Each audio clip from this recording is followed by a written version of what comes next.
I'm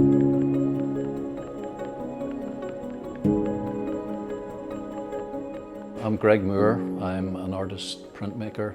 This is my here and now print for the exhibition that we're doing in Kelvin Grove. It's an etching on a steel plate, and it's a view of Glencoe.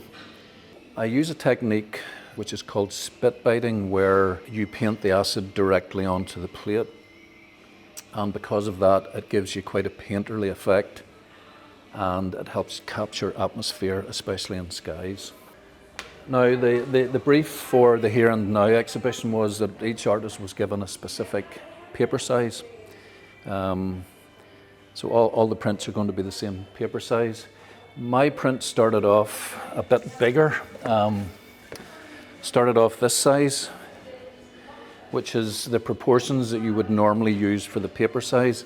I just felt during the process that I wasn't sure about what was happening at the bottom of the print. There was just too much going on. And sometimes when that happens, you make a decision to maybe crop the plate. And I decided to cut that off, and that's how I ended up with a print which has the bottom part of the plate removed. I'm putting an aquatint onto my plate to get it ready for spit biting, and it's a resin. What I'm doing is just hand tapping.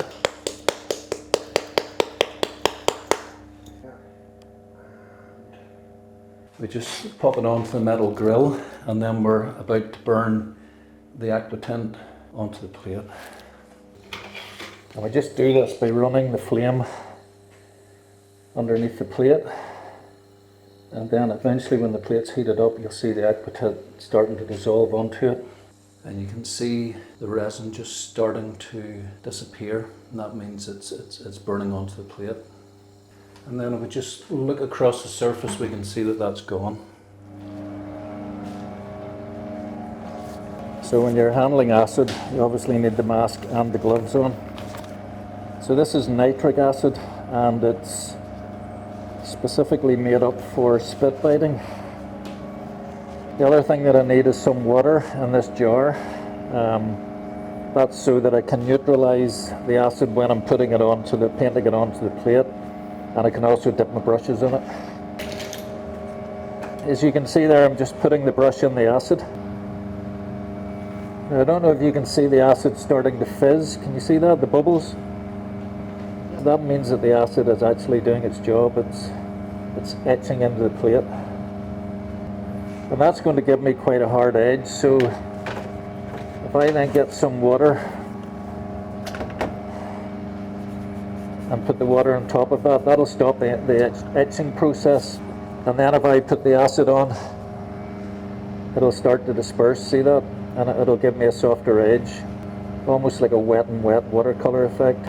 But you really never know what you're going to get until you print it. And because I've tilted the plate up, the acid is naturally falling because I want the feeling of reflection in the water. And I'm just going to take the plate out, take it over to the sink, and I'm washing the acid off completely.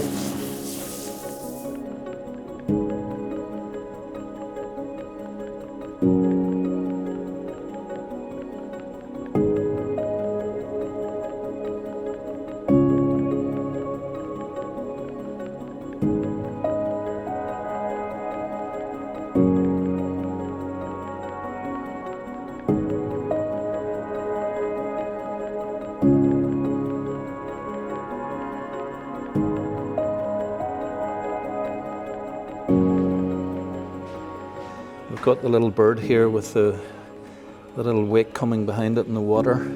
It's that sort of misty atmosphere that I was after, and you can't really tell what you've got until you print it.